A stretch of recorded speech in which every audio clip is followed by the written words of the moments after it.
അസ്സലാമു അലൈക്കും വറഹ്മത്തുള്ളാഹി. നമസ്കാരം. എന്തെല്ലാം വിശേഷ സുഖമല്ല എല്ലാവർക്കും.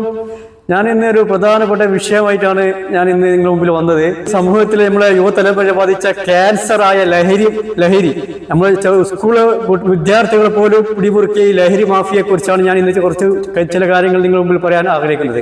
ഇന്ന് വാർത്തകൾ തുറന്നാൽ നാം നിരന്തരം പല വാർത്തകളാണ് കാണുന്നത്. കാരണം സ്കൂൾ വിദ്യാർത്ഥികളെ മാത്രം ഫോക്കസ് ചെയ്തുകൊണ്ട് പല ആള് ലഹരി മാഫിയ സംഘങ്ങൾ സ്കൂൾ പരിസരങ്ങളിൽ വിലസുന്നതായി നമ്മൾ കാണുന്നുണ്ട്. പിഞ്ചു കുഞ്ഞുങ്ങൾ പോലും ലഹരിയുടെ വലയിൽ വീഴുകയാണ്. സ്കൂൾ കുട്ടികളെ ലക്ഷ്യമിട്ട് പല മാഫിയകൾ പ്രവർത്തിക്കുന്നുണ്ട്. ഒരു കുടുംബത്തിന്റെ മാത്രം സമൂഹത്തിന്റെ പ്രശ്നമല്ല, ഈ കുടുംബത്തിന്റെ മാത്രം ഒരു പ്രശ്നമല്ല, ഒരു സമൂഹത്തിന് മുഴുവനും ഒരു ബാധ്യതയായി മാറുകയാണ് ഈ ലഹരി മാഫിയ.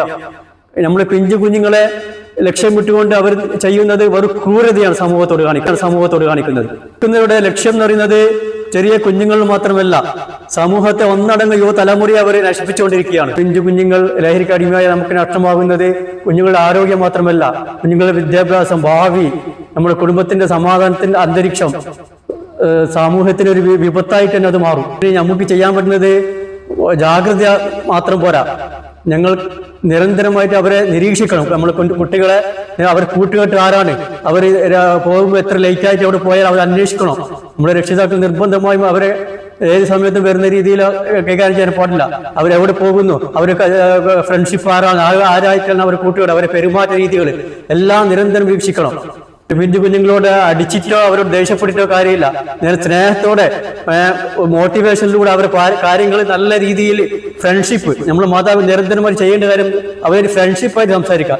അവരെല്ലാ കാര്യങ്ങളിലും മാതാപിതാക്കൾ നിർബന്ധമായിട്ട് ഒരു സുഹൃത്ത് എന്ന നിലയിൽ അവരോട് പെരുമാറണം. അവർക്ക് ധൈര്യമായിട്ട് നമ്മുടെ കുട്ടികൾക്ക് നമ്മുടെ മാതാപിതാക്കൾ കാര്യങ്ങൾ തുറന്നു പറയാനുള്ള ഒരു ധൈര്യം കിട്ടണമെങ്കിൽ നിങ്ങൾ നിർബന്ധമായിട്ട് അവരോട് എന്തായിരിക്കണം, നല്ല ക്ലോസ്ലി ആയിട്ട് നല്ല ഫ്രണ്ട്ഷിപ്പായിട്ട് അവരോട് പെരുമാറണം. അവരൊരിക്കലും വഴക്ക് പറയാൻ മർദ്ദിക്കോ അവരെ ചെയ്ത് കഴിഞ്ഞാൽ അവരെന്താക്കൂ, പിന്നെ അവർക്ക് വാശി കൂടും. പിന്നെ അവർ ഇതിലേക്കുള്ള മറ്റു വഴികളിലേക്ക് അവർ നീങ്ങും.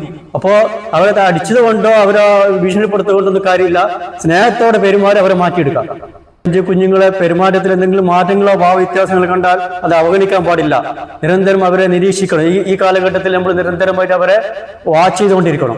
ഇന്നത്തെ യുവതലമുറ എനിക്ക് പറയാനുള്ളത്, ഈ ലഹരി ഒരുപാട് ഉപയോഗിച്ച് നോക്കാം, എന്നിട്ട് നിർത്താം എന്ന് ആ ചിന്ത പാടില്ല. ഉറച്ച മനസ്സോടെ ലഹരി പൂർണ്ണമായിട്ട് ഞാൻ ഉപയോഗിക്കില്ല എന്ന് ഉറച്ച തീരുമാനം ഒരുപാട് ചോദിച്ചാൽ പിന്നെ അതിലേക്ക് നമുക്ക് എന്താകും, ഈ ലഹരി അഡിക്റ്റായി മാറും. അപ്പോൾ ആരെന്ത് സ്നേഹത്തോടെ തന്നു കഴിഞ്ഞാലും ഞങ്ങൾ ഉറച്ച തീരുമാനം, ഞങ്ങൾ ഒരിക്കലും ഈ ലഹരി തൊടില്ല എന്നൊരു തീരുമാനം നമ്മുടെ പുതുതലമുറ നിരന്തരമായിട്ടും അതിനു വേണ്ടിയിട്ട് പ്രവർത്തിക്കണം. നമ്മുടെ നാട്ടിലോ സ്കൂൾ പരിസരത്തോ ലഹരിയുമായിട്ട് ബന്ധപ്പെട്ട് എന്തെങ്കിലും നിങ്ങളുടെ മുമ്പിൽ കണ്ടിട്ടുണ്ടെങ്കിൽ മൗനം പാലിക്കുകയോ, അത് എൻ്റെ അല്ല, അത് മറ്റാൾക്കാർ എന്തെങ്കിലും ചെയ്തോട്ടെ, ഞാനായിട്ടൊരു ഇതിൽ ഇടപെടാൻ പോകുന്നില്ല എന്നും ഇത് ചിന്താഗതി പേടിയാണ്. കർശനമാരും നിയമപാലകരെ അറിയിക്കുക. അതിന് ആരാ ലഹരി ഉപയോഗിക്കുന്ന, ലഹരി വിൽപ്പന നടത്തുന്നത് എന്തെങ്കിലും നിങ്ങൾക്ക് സൂചന കിട്ടിയിട്ടുണ്ടെങ്കിൽ അടുത്തുള്ള നിയമപാലകരെ അത് അറിയിക്കുക. പിന്നെ എനിക്ക് പറയാനുള്ളത് വെച്ചാൽ, ഇപ്പോൾ പുതിയൊരു നമ്മുടെ ഒരു മന്ത്രിസഭ രൂപീകരിച്ചപ്പോൾ ഫസ്റ്റ് തന്നെ അവർ എടുത്ത ഒരു തീരുമാനം തൂഫാൻ എന്ന ഒരു പദ്ധതി അവർ കൊണ്ടുവന്നു. ഞാൻ ഇതിന് രാഷ്ട്രീയ എതിർപ്പുകളെല്ലാം മാറ്റിവെച്ചുകൊണ്ട് ഞാൻ പറയട്ടെ, ഞാൻ ഈ സർക്കാരിന് പരിപൂർണമായ എൻ്റെ പിന്തുണ, ഞാൻ എൻ്റെ സംഘടനാപരമായിട്ടായിക്കോട്ടെ, ഏത് രാഷ്ട്രീയപരമായിട്ടായിക്കോട്ടെ, വ്യക്തിപരമായിട്ടായിക്കോട്ടെ, എന്തിനും ഞാൻ ഈ ലഹരി മാഫിയകൾക്കെതിരായിട്ടുള്ള തൂഫാൻ എന്ന ഈ ഒരു ഇതിനു വേണ്ടിയിട്ട് ഞാൻ ഈ സർക്കാരിന് വേണ്ടിയിട്ട് എല്ലാ പരിപൂർണ്ണ പിന്തുണ, എന്നെ കൊണ്ട് ചെയ്യാൻ പറ്റുന്ന എന്ത് ഞാൻ ചെയ്യാൻ റെഡിയാണ്. ഈ സർക്കാരിന് എല്ലാവിധ അഭിനന്ദനങ്ങളും ഞാൻ ആശംസിക്കുന്നു.